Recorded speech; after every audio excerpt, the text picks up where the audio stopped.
Prop de 50 persones van assistir ahir dimecres al vespre a la xerrada informativa sobre les afectacions de la nova línia elèctrica Adrall-Andorra, que vol millorar el subministrament elèctric al Principat i que hauria d'estar construïda abans del 2016. La xerrada va anar a càrrec de l'advocat Víctor Solsona, del despatx Q2, que ja va advertir que és molt difícil que la línia d'interès públic es pugui aturar, a no ser que afecti a un altre interès públic major. L'existència de béns del patrimoni cultural que poden ser afectats, això també és un interès públic que s'ha de preservar i, per tant, o bé, per exemple, el projecte de l'aeroport de la Seu d'Urgell.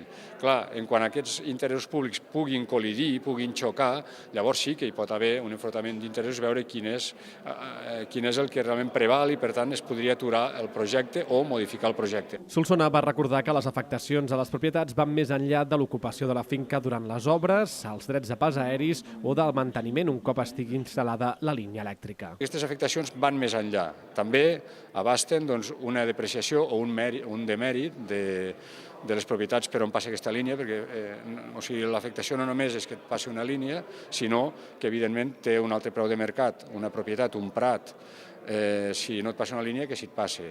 Per exemple, també et produeix una limitació pel que fa a les activitats que hi pots desenvolupar. Aquell que tingués pensat fer-hi un cortal, una granja o algun tipus d'activitat d'aquest tipus, ja no ho podrà fer.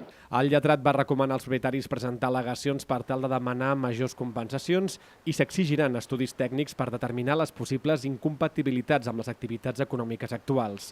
Tècnics de Red Elèctrica visitaran la setmana vinent la comarca per explicar cas per cas les afectacions que produirà la línia elèctrica.